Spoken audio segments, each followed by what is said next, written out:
Hey guys, today I'm going to be showing you how to install the brand new ARISTOIS client for Minecraft 1.17.1. It's been updated and it still has all of the exact same features which it's had in the past, and the reason why these modded clients seem to get updated super fast is the fact that they actually run on Fabric. In the past, a lot of them were custom and they didn't use specific mod loaders, some of them even used Forge, but most of the clients of the modern age now use Fabric, so it makes them updated extremely fast. Now, I'm not sure about ARISTOIS. I believe it is Fabric because the Verse client is actually Fabric as well, but I will be showing you that in a separate video, how to install the Verse client, which is going to be separate to this one. So let's jump into it. So I'm going to show you how to download and install it, and then I'm going to show you the actual setup of the actual client. So let's jump into the ARISTOIS utility mod, and all we do is press download. Now you can see this does support 1.8.9 all the way through up to 1.17.1. So we're just going to click download, and it just basically gives you an all-in-one installer, so it's actually pretty straightforward to use. I am going to show a demonstration of most of the key features and the keybinds and the general setup, and I will timestamp each section of this so you can jump to which version, which step in this video matches what you're actually looking for. So let's just go ahead and click download, and one thing to note is this does require installing Java 8 and Java 16. Now we'll link these down below. I'm not going to do a video or part of this video installing them because I already showed that in the last video on X-Ray, but basically just install those two and it should work. The most important is Java 16 because Minecraft 1.17 now runs on that, so if you don't have that you won't be able to even play the game, but Java 8 you most likely already got installed from the past. So just click keep down here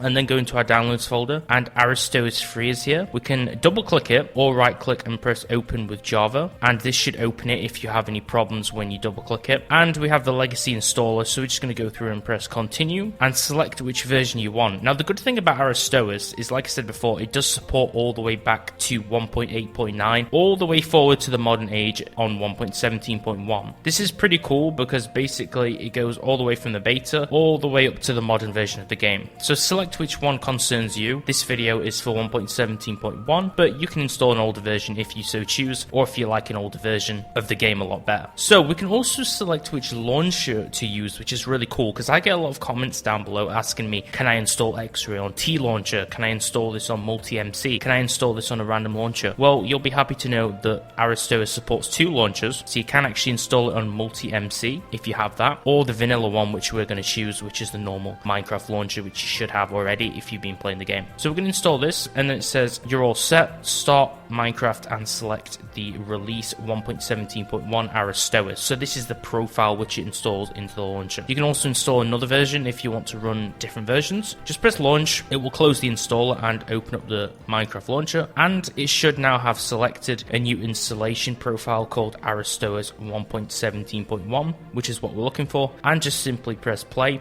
And we're going to jump into the game and test it out. So now we're going to test out ARISTOIS to make sure it's working and gloss over a few of the features. Now, as a little side note, I would recommend not to use this on multiplayer servers because the chance of you being banned is extremely high. That's because ARISTOIS is a very popular client, so the majority of servers probably already know about it and have already blacklisted it, which means that you will probably get a ban. Now, let's just wait, and the game should be opening now and should be loading. Like I said before, if you have any launch issues, make sure you install Java 8 and Java 16, which is extremely crucial when running this. Now before we launch this, you can see this is the menu. So basically it's a Minecraft extension which adds a lot of different useful mods to help you in game. So it has a pretty easy to use UI. It has capes and cosmetics built in. It has add-ons marketplace where you can add more features, and there's hundreds of different mods in game with a global chat which connects you to other users of the mod. So this is a pretty cool mod over here. Okay, so when you first get into ARISTOIS, it does actually give you a little bit of a walkthrough. So it says welcome, here's how to use the mod. Using the mod menu, you can use the right shift key, which is the right side of the keyboard, the shift key, and you can enable and disable mods by left clicking on them. You can also use the middle click of your mouse to set a keybind to toggle the mod, and you can scroll in the mod tabs using the mouse. There's also various different client commands which you can use in the chat, and they start with a dot, just like this help command over here, which you can type in to list them. Okay, so we're going to skip this now that we know how to use it. And it's going to give you this screen which we can just press continue after the timer. And it also mentions that if you donate, you can get some extra features which aren't covered in the free version. Okay, so now you should see this menu and the initial screen beforehand to show you that it's working. So let's just create a new world just as a kind of test environment world, like as our sandbox, just so we can mess around with this. And we're going to call it ARISTOIS, and we're going to jump straight into it. Okay, as soon as you jump into any world, it will also give you the change log, which just adds a list of all the new things that they've added and the things they've changed. Now, what you're seeing right now is the X-ray resource pack. This is not actually part of ARISTOIS. This is from the last video, which you can see on the channel on how to install an X-ray resource pack. I'm just going to disable this right now because it has nothing to do with what we're doing in the current moment. Okay, so we're getting some pretty decent performance here, and we're in the world with ARISTOIS. Now, if you see in the top left-hand side, which you should now hopefully be able to see because I have actually moved the camera, you can see if we use the arrows in the keyboard, it goes down this little menu, which is the UI interface on the left, and if we press the right arrow, it will open up the sub menu and show all those features over there. And we press the right shift button to open up the actual interactive menu. So we can use the menu with the arrow keys on the keyboard, or use the right shift to open up this, and this lets us have a look at all the features. Now, ARISTOIS is broken down into multiple subcategories. We have movement, which is things which lets you move around the world a lot easier. This is things like fly mode, spider to climb up walls. You have anything in combat, which is basically just PvP hacks to try and make you win at PvP, which is the main reason actually why these clients are going to get you banned, because it gives you an insanely unfair advantage in player versus player combat and arena modes. You have world, which just basically further assists you in removing blocks or making things not hurt you, for an example. You have mini games. So for an example, in the murder mysteries mode, this will highlight the killer player, so you won't even need to figure out who that is, which is a huge cheat. And in prop hunt, you actually can see players hidden as props. So as you can see, pretty insanely overpowered. The auto category is basically things which automates processes, so the player doesn't have to do them manually. And the HUD is basically the heads-up display, so that's the interface that the player's looking at. So this basically just displays things on screen for you to see. Then there's pinned, which is whatever's already on screen, which you want to pin to the screen. You have search to look for any different features or options which you can't see with the naked eye. And then the GUI, which is basically the interface. So this is the UI, GUI, this is basically the visual interface. So anything which customizes this, like a theme for an example, which you can right click on, and then we can just press a color and it will change the color of the text, for an example over here. So this is pretty cool. Then we have other, which is basically just the miscellaneous or miss category. So we have like annoying things like dirt mode, chat mute, and random things which aren't categorized. And obviously the render mode, which is anything that uses the in-game rendering engine. So this is like different visuals, things like X-ray. So let's jump into a few of the main key mods which people are looking forward to, and I will show off a few of them. Obviously I'm not going to go through all of them because this would be extremely long. So anti-AFK is pretty cool.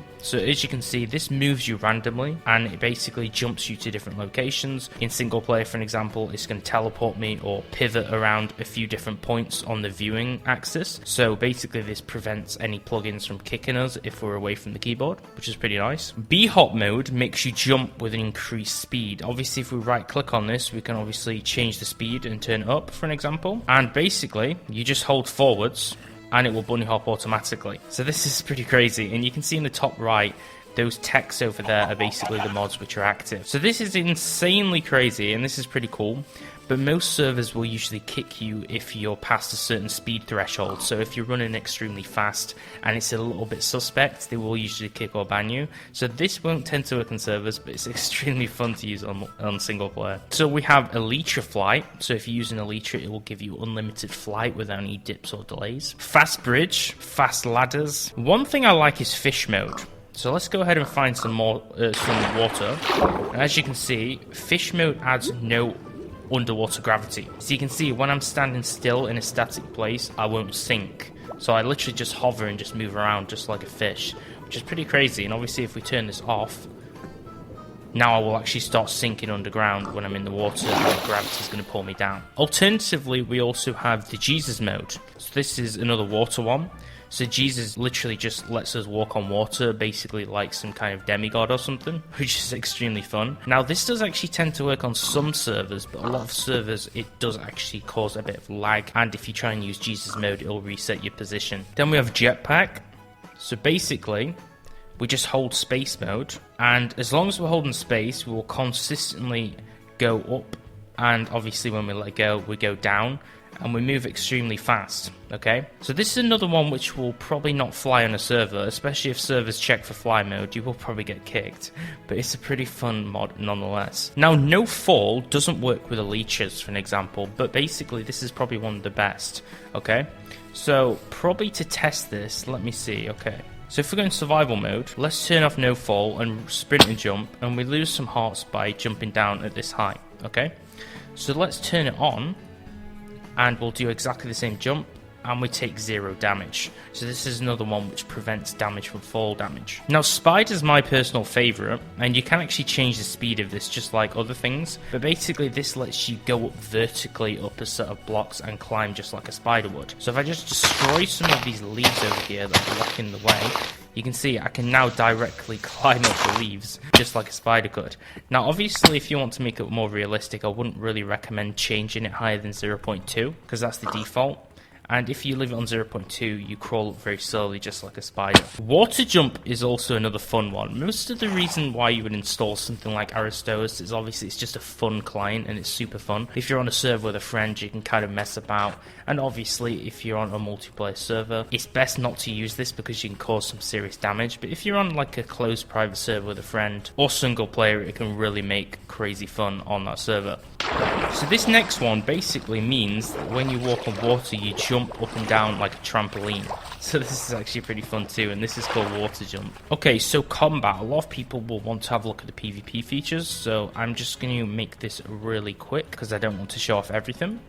So we'll also put armor over here, and we can activate auto armor. And when auto armor is active, and we go into survival mode, which obviously you have to toggle for it to work, it will automatically equip all the netherite for me. So basically it has a tier system of different gears, and the best gear you have in your inventory, it will swap the current armor you have for that, or it will put on the best armor if you have nothing on. So this just equips you really quickly if you're in a PvP arena. There's also auto disconnect, so if you're losing a fight, it will cut the connection and just drop you from the server so you don't die and lose everything. This is especially good for raids and factions. There's also bow aimbot, which I personally have always believed this to be the coolest feature of all of these different menus. So I'm just going to spawn some arrows and a bow.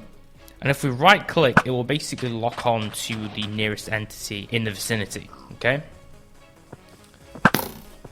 Now, for some reason it's locking on to a ridiculous different entity, but I think it only locks onto hostile. So if we right click on it, you can see we can turn the range down,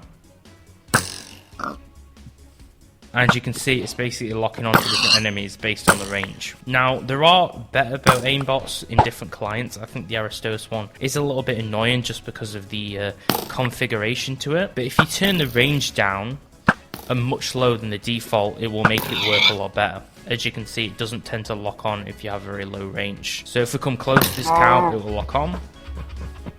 And it will also do the prediction automatically, which is what makes this deadly. So obviously if the cow moves and moves away, it will predict where the arrow is going to hit based on the trajectory of where it's going to move to for its future position.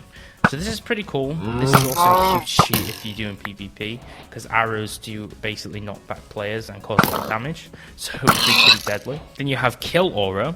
So basically, you can use auto weapon mode, change the cooldown, have a whitelist or make it attack everything, and anything that you're nearby in the range, it will basically attack, okay? So I'm not even looking at this cow for an example, and it's attacking it.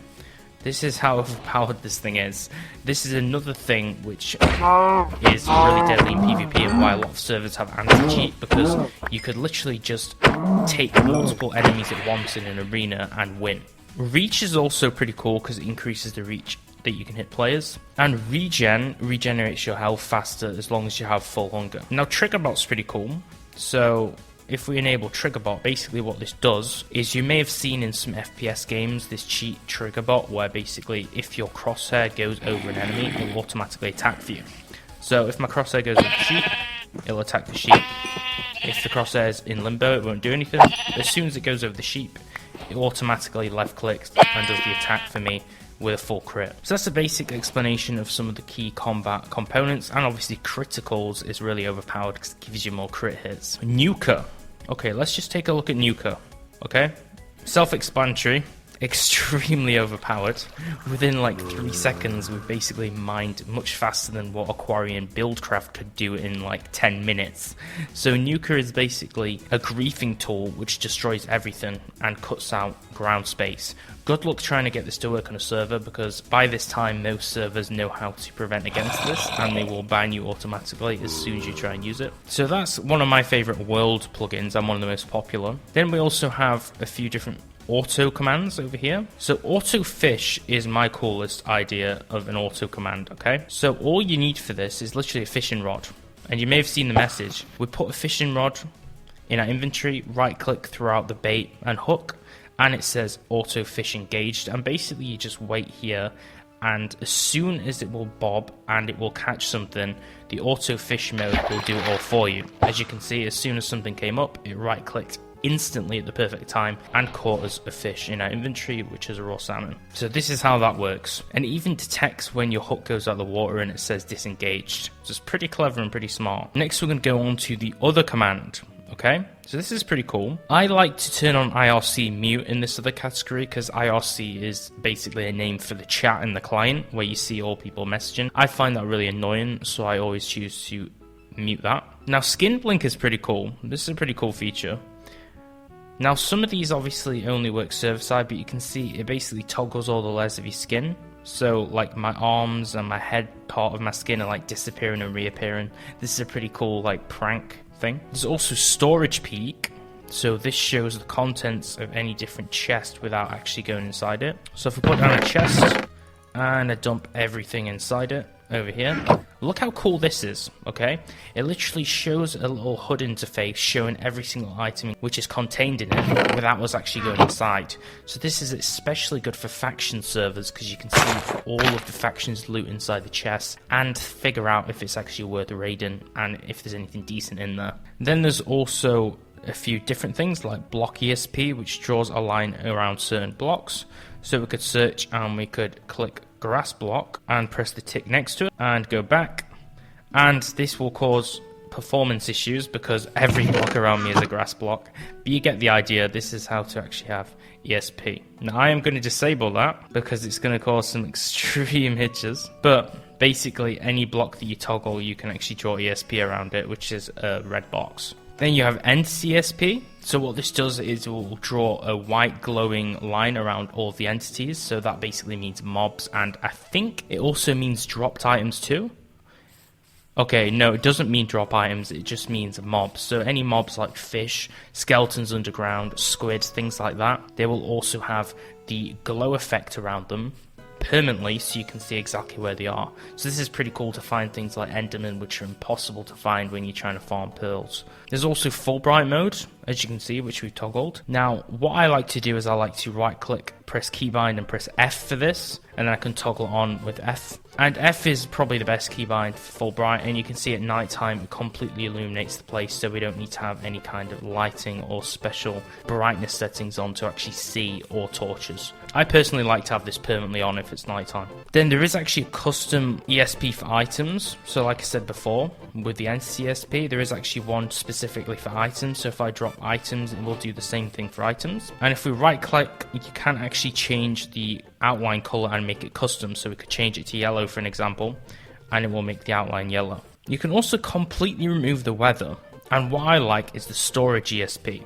Okay, so obviously we have the ESP that shows you the contents of the chest, but if you have storage ESP on too, you can see from a very large distance away a yellow box which is around each and every chest or storage block, which shows you where they are in bases, which is easy to find and locate storage items from a long distance away and find a good place to raid. Then you have Structure Finder, and you can use it for strongholds, but you need to fire at least 2 Eyes of Ender for it to work. Okay, so let's just fire an Eye of Ender, and you can see it says Structure Found, and we can fire it again, and it will keep saying Structure Found for an example. So we can use this to find different structures in the game, and it will tell you the exact coordinates. So obviously we do have the Eye of Enders, but we don't have to follow them, because as long as we use 1 to 2 Eye of Enders, it will give us the exact structures in the right hand side, and then you can screenshot that for an example. Then the most anticipated feature here. If you haven't seen the last few videos I put up on how to install X-Ray, you'll be happy to know that X-Ray does exist in the ARISTOIS client too. So if you do want a few different mods and features that you can't get in the standalone X-Ray mode, you can just install ARISTOIS and use the X-Ray, which is actually already set up. In ARISTOIS, the X-Ray is basically already configured, so if we just click on it, it will draw the blocks perfectly, and we can see quite a few cool things. So we have the new copper ore down here, which is from the new update, and we have things like iron, coal. Deep down you might be able to see that diamond over there, and if we right click, it is customizable, so you can make it show fluids. You can give it a keybind, so I could press X and then we can toggle it with X, which is what you mostly want with X-Ray. So we can toggle it really quickly. We could also enable a few different things like legit mode, so only show ores which are actually visible. So this makes it a little bit more fair on players if you kind of like a legit / semi-legit player and you don't want to ruin things. You can also disable the rendering of caves. And also if you click on blocks, this is where you can customize which blocks are going to get shown on X-Ray and which aren't. So if we scroll down and we find anything that has a tick next to it is going to be visible in X-Ray mode, and anything which doesn't is not going to be visible. For an example, you might want to tick amethyst clusters for an example, and if we search amethyst, you might want to tick all these new amethyst blocks, and then that way when we use X-Ray mode, you can see now we've actually found an amethyst cluster, which is one of the new generation types in the update, okay? Which is a really sought after room which you might want to find to gather some of the new items. So we can toggle that in X-Ray mode, and that lets us search and find the new amethyst. So this is basically everything about the ARISTOIS client, how to install it, how to use it, and all the main features inside of it and how to configure it and set it up. If you do have any problems or any troubles with the features or configuring this, you can leave me a question down below and I will try and get back to you and answer it as soon as possible.